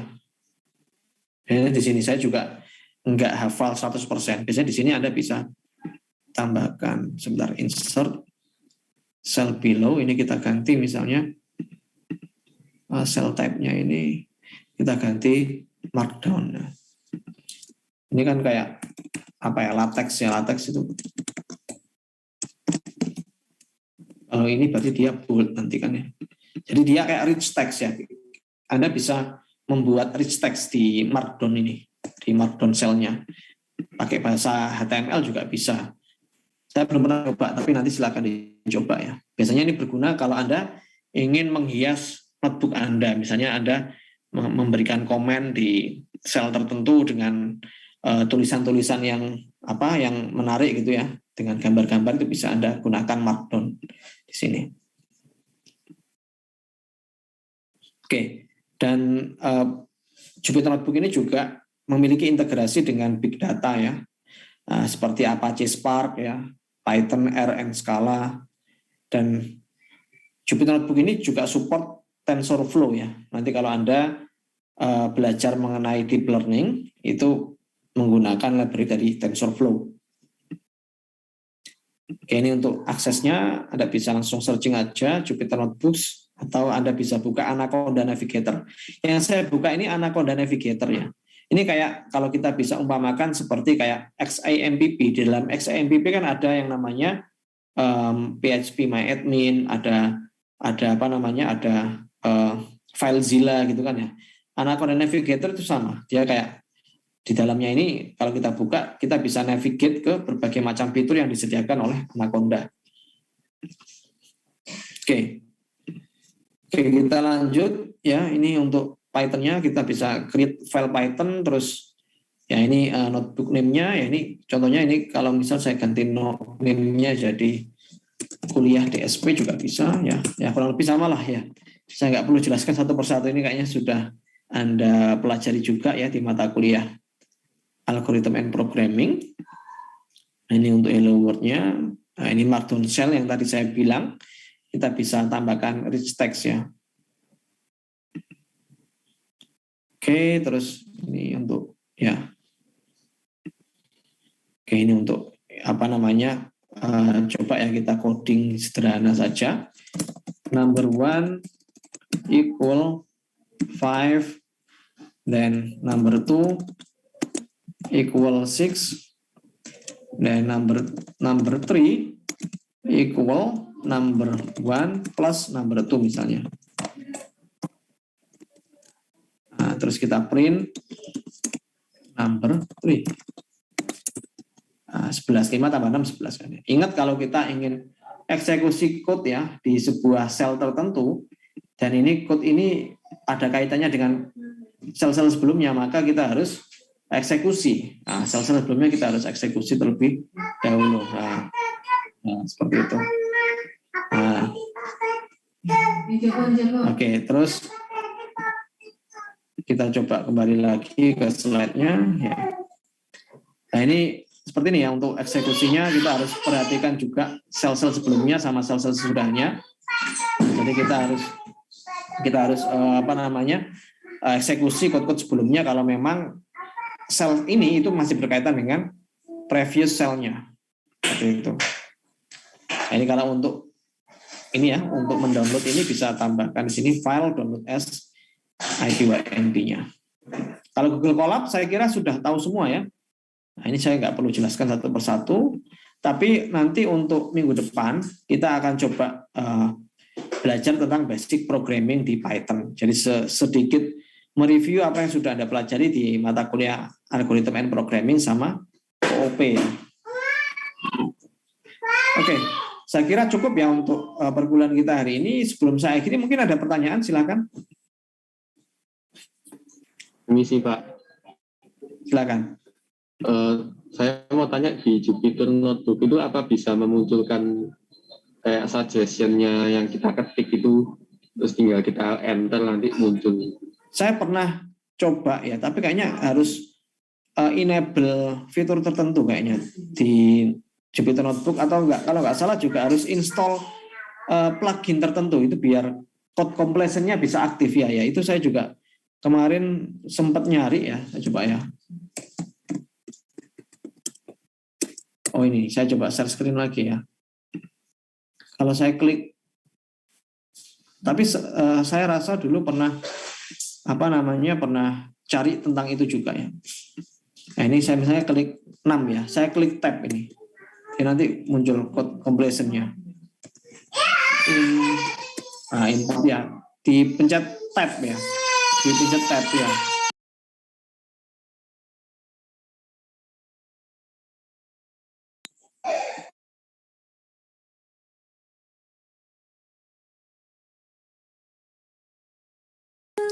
Oke ya, jadi seperti itu. Dipencet tab Yosep ya. Bisa nggak di punya kamu? Oh, saya belum nyalakan sih, butuh waktu kalau. Tadi saya klik tab itu bisa. Bisa. Oh, bisa ya. Memang kalau di Google Colab itu nggak kita klik apa-apa muncul code completion-nya ya. Tapi tadi saya klik tab ya, button tab di keyboard tadi muncul. Ada lagi mungkin pertanyaan? Bapak ada pengalaman pakai PyCharm nggak? Itu apa bisa? Ya, PyCharm jujur saya masih belum pernah nyoba ya, tapi nggak apa-apa, nanti kalau memang beberapa materi ke depan ya kita bisa kombinasikan, kalau mau menggunakan PyCharm juga boleh, nggak apa-apa. Untuk selama ini saya menggunakan Spider sama Jupyter Notebooks. Kalau Spider dia modelnya bukan per sel ya, tapi kayak ngoding di C# gitu. Jadi semua code itu terus kita eksekusi gitu. Tapi nggak apa-apa, mungkin nanti akan saya coba jelaskan juga penggunaan PyCharm ya. Kalau kita nanti belajar materi tertentu di DSP ini, nggak harus pakai Jupyter Notebooks ya. Begitu, Yosef. Ya, baik Pak, makasih. Ada lagi yang lain? Oke, saya kira sudah cukup ya ini karena masih minggu pertama. Jadi silakan minggu depan kalau Anda memang tertarik untuk menggunakan Jupyter Notebooks ya silakan Anda install terlebih dahulu di laptop Anda. Dan untuk minggu depan, minggu kedua, model kuliahnya nanti akan saya umumkan ya. Apakah nanti harus ke kampus 100% ataukah nanti ada shift-shiftan ya. Kita juga masih menunggu informasi dari fakultas. Jadi nanti akan saya infokan di beberapa hari sebelum perkuliahan di week kedua dimulai. Oke, terima kasih atas perhatian Anda semua. Saya akhiri ya untuk perkuliahan kita hari ini. Selamat siang. Terima kasih.